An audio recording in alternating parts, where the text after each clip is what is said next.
1989ರಲ್ಲಿ ಹೆಲಿಕಾಪ್ಟರ್ನಲ್ಲಿ ಬಂದಿದ್ದ Iran supreme leader ಮೃತದೇಹವನ್ನ ಜನ ಕಿತ್ತುಕೊಂಡಿತ್ತು. ಈಗ ಅದೇ ಘಟನೆ ಪುನರಾವರ್ತನೆ ಆಗೋ ಭಯದಲ್ಲಿ ಇರಾನ್ ಇದೆ. ಎಸ್, ಇತಿಹಾಸದಲ್ಲೇ ಅತ್ಯಂತ ಪ್ರಭಾವಶಾಲಿ ಮತ್ತು ಶಕ್ತಿಶಾಲಿ ನಾಯಕ ಅಯಾತುಲ್ಲಾ ಅಲಿ ಖಮೇನಿ ಅಂತಿಮ ಸಂಸ್ಕಾರಕ್ಕೆ ಭಾರತದ ಪ್ರಧಾನಿ ನರೇಂದ್ರ ಮೋದಿ ಅವರಿಗೆ ಇರಾನ್ ಅಧ್ಯಕ್ಷ ಮಸೂದ್ ಪೆಜೆಶ್ಕಿಯಾನ್ ಅಧಿಕೃತ ಆಹ್ವಾನ ಕೊಟ್ಟಿದ್ದಾರೆ.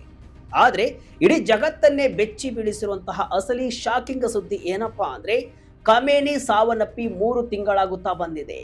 ಖಮೇನಿ ಸತ್ತಿದ್ದು ಫೆಬ್ರವರಿ 28ರಂದು. ಆದರೆ ಖಮೇನಿ ಅಂತ್ಯಕ್ರಿಯೆ ನಡೀತಾ ಇರೋದು ಮಾತ್ರ ಜುಲೈನಲ್ಲಿ. ಇಸ್ಲಾಮಿಕ್ ಕಾನೂನಿನ ಪ್ರಕಾರ ಮೃತದೇಹವನ್ನ ತಕ್ಷಣವೇ ಮಣ್ಣು ಮಾಡಬೇಕಿದ್ರು ಕೂಡ ಇರಾನ್ ಸರ್ಕಾರ ಬರೋಬ್ಬರಿ 100 ದಿನಗಳ ಕಾಲ ಈ ಅಂತ್ಯಕ್ರಿಯೆಯನ್ನ ಮುಂದೂಡಿದ್ದು ಯಾಕೆ? ಇದರ ಹಿಂದೆ ಇರುವಂತಹ ರಹಸ್ಯ ರಾಜಕೀಯ ಮತ್ತು ಭದ್ರತೆಯ ಆತಂಕಗಳು ಏನು? 1989ರಲ್ಲಿ ನಡೆದಿದ್ದ ಇರಾನ್ ಸಂಸ್ಥಾಪಕ ಖೊಮೇನಿ ಅಂತ್ಯಕ್ರಿಯೆಯ ಭೀಕರ ಇತಿಹಾಸ ಮತ್ತೊಮ್ಮೆ ಮರುಕಳಿಸುತ್ತಾ ಬನ್ನಿ ಈ ವಿಡಿಯೋದಲ್ಲಿ ಇರಾನಿನ ಆ ಮಹಾ ರಹಸ್ಯದ ಕಂಪ್ಲೀಟ್ ಡೀಟೇಲ್ಸ್ ಅನ್ನ ನೋಡ್ಕೊಂಡು ಬರೋಣ. ವಿಡಿಯೋವನ್ನ ಮಿಸ್ ಮಾಡದೆ ಕೊನೆವರೆಗೂ ನೋಡಿ. ನಾನ್ ಶಿವಮೂರ್ತಿ ಸುರ್ಮ. ಖಮೇನಿ ಅಂತ್ಯಕ್ರಿಯೆಗೆ ಕೊನೆಗೂ ಡೇಟ್ ಫಿಕ್ಸ್. ಪ್ರಧಾನಿ ಮೋದಿಗೆ ಇರಾನ್ ಆಹ್ವಾನ, ಹೋಗ್ತಾರಾ? ಎಸ್ ವೀಕ್ಷಕರೇ, ಇರಾನ್ ದೇಶವನ್ನ ಕಳೆದ 36 ವರ್ಷಗಳಿಂದ ಮುನ್ನಡೆಸ್ತಾ ಇದ್ದಂತಹ 86 ವರ್ಷದ ಅಯಾತುಲ್ಲಾ ಅಲಿ ಖಮೇನಿ ಅವರು ಫೆಬ್ರವರಿ 28ರಂದು ಇಸ್ರೇಲ್ ಮತ್ತು ಅಮೆರಿಕದ ವೈಮಾನಿಕ ದಾಳಿಯ ಮೊದಲ ದಿನವೇ ಟೆಹರಾನ್ನಲ್ಲಿ ಹತ್ಯೆಗೀಡಾಗಿದ್ದಾರೆ. ಅಂದಿನಿಂದ ಇಡೀ ಇರಾನ್ನಲ್ಲಿ ಮತ್ತು ಪಶ್ಚಿಮ ಏಷ್ಯಾದಲ್ಲಿ ಭಾರೀ ತಲ್ಲಣ ಸೃಷ್ಟಿಯಾಗಿತ್ತು. ಇಸ್ಲಾಮಿಕ್ ಕಾನೂನಿನ ಪ್ರಕಾರ ಮೃತದೇಹವನ್ನ ಅತ್ಯಂತ ವೇಗವಾಗಿ ಅಂದ್ರೆ ಒಂದೇ ದಿನದ ಒಳಗೆ ದಫನ್ ಮಾಡಬೇಕು. ಆದ್ರೆ ಯುದ್ಧದಂತಹ ಪರಿಸ್ಥಿತಿಗಳಲ್ಲಿ ಇದಕ್ಕೆ ವಿನಾಯಿತಿ ಇರುತ್ತೆ. ಈ ಹಿನ್ನೆಲೆಯಲ್ಲಿ ಇರಾನ್ ಆಡಳಿತವು ಖಮೇನಿ ಅವರ ಅಂತ್ಯಕ್ರಿಯೆಯನ್ನ ಮುಂದೂಡುತ್ತಾ ಬಂದಿತ್ತು. ಈಗ ಬಂದಿರುವಂತಹ ಲೇಟೆಸ್ಟ್ ಮಾಹಿತಿ ಪ್ರಕಾರ ಖಮೇನಿ ಅಂತ್ಯಕ್ರಿಯೆಯ ವಿಧಿವಿಧಾನಗಳು ಜುಲೈ 4ರಿಂದ ಪ್ರಾರಂಭವಾಗಿ ಜುಲೈ 9ರಂದು ಅವರ ಸ್ವಂತ ಊರಾದ ಮಶಾದ್ನಲ್ಲಿ ದಫನ್ ಮಾಡುವ ಮೂಲಕ ಕೊನೆಗೊಳ್ಳಲಿದೆ. ಅಷ್ಟೇ ಅಲ್ಲ, ಜುಲೈ 7ರಂದು ಮತ್ತೊಂದು ಪವಿತ್ರ ನಗರವಾದ ಕಾಮ್ನಲ್ಲಿ ವಿಶೇಷ ಧಾರ್ಮಿಕ ವಿಧಿವಿಧಾನಗಳು ನಡೆಯಲಿವೆ ಅಂತ ಅಲ್ಲಿನ ಸರ್ಕಾರಿ ಮಾಧ್ಯಮಗಳು ಕೂಡ ವರದಿಯನ್ನ ಮಾಡಿವೆ.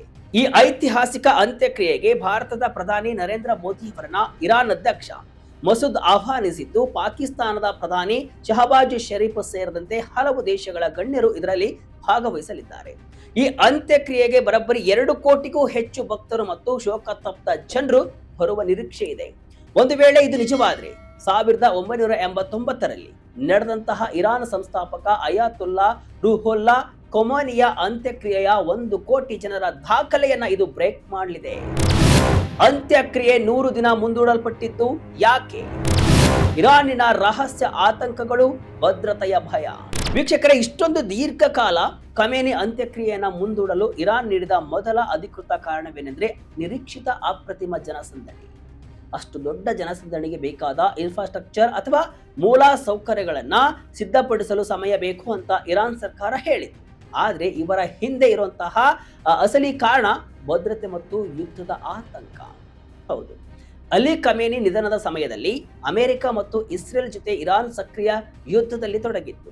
ಅಂತಹ ಸಂದರ್ಭದಲ್ಲಿ ಇಷ್ಟೊಂದು ದೊಡ್ಡ ಕಾರ್ಯಕ್ರಮವನ್ನು ಆಯೋಜನೆ ಮಾಡಿದ್ರೆ ಶತ್ರು ದೇಶಗಳು ವೈಮಾನಿಕ ದಾಳಿ ನಡೆಸಬಹುದು ಎನ್ನುವ ಭೀತಿ ಇರಾನ್ ಸರ್ಕಾರಕ್ಕೆ ಇತ್ತು.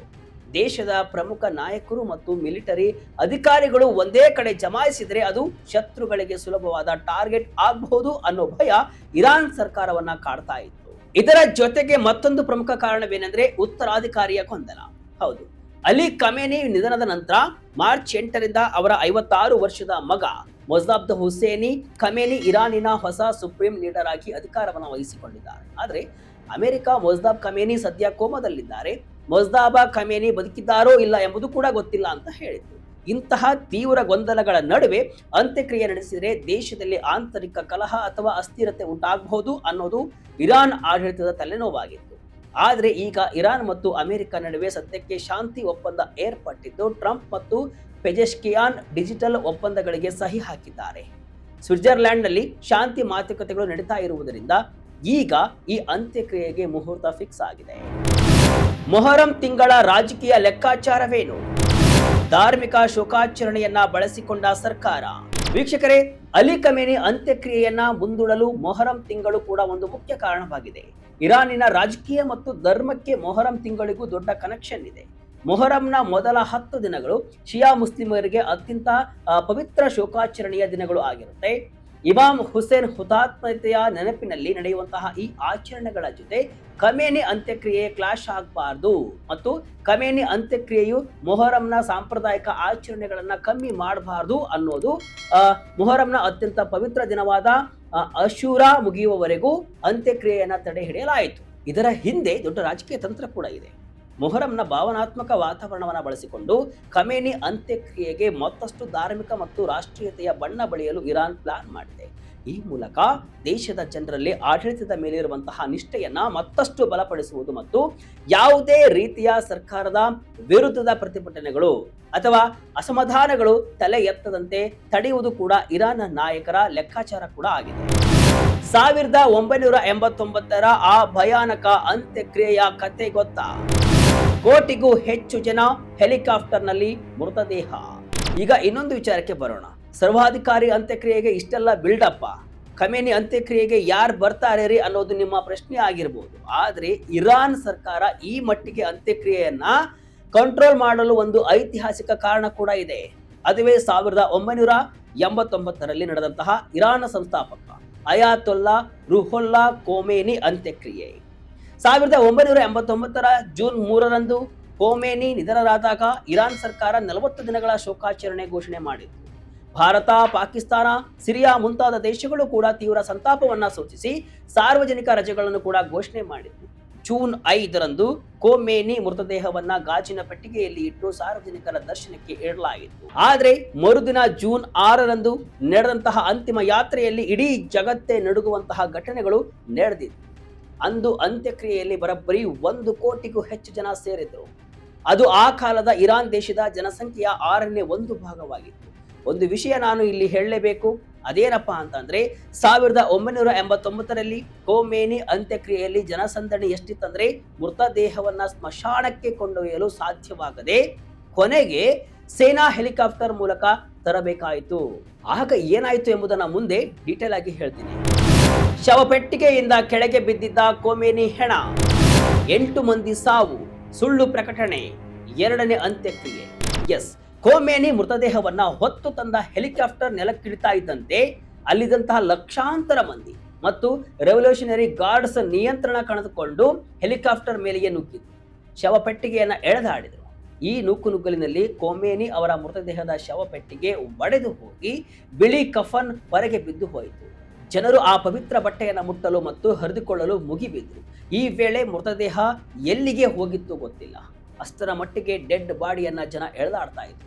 ಕೊನೆಗೆ ಸೈನಿಕರು ಗಾಳಿಯಲ್ಲಿ ಗುಂಡು ಹಾರಿಸಿ ಜನರನ್ನ ಚೆದುರಿಸಿ ಮೃತದೇಹವನ್ನ ಕಷ್ಟಪಟ್ಟು ಮತ್ತೆ ಹೆಲಿಕಾಪ್ಟರ್ ಒಳಗೆ ತಳ್ಳಬೇಕಾಯಿತು. ಈ ವೇಳೆ ಸಂಭವಿಸಿದಂತಹ ಕಾಲ್ತುಳಿತದಲ್ಲಿ 8 ಜನ ಸಾವನ್ನಪ್ಪಿದ್ರು ಮತ್ತು ಖೋಮೇನಿ ಮಗ ಅಹಮದ್ ಕೂಡ ಕೆಳಗೆ ಬಿದ್ದು ಪ್ರಜ್ಞೆ ತಪ್ಪಿದ್ರು. ಮತ್ತೆ ಹೆಲಿಕಾಪ್ಟರ್ ಮೇಲೆ ಹೋಯಿತು. ಈ ವೇಳೆ ಅಂತ್ಯಕ್ರಿಯೆಯನ್ನ ಮುಂದೂಡಲಾಗಿದೆ ಅಂತ ಟಿವಿ ರೇಡಿಯೋದಲ್ಲಿ ಸುಳ್ಳು ಪ್ರಕಟಣೆ ನೀಡಿ ಜನರನ್ನ ಕಳುಹಿಸಲಾಯಿತು.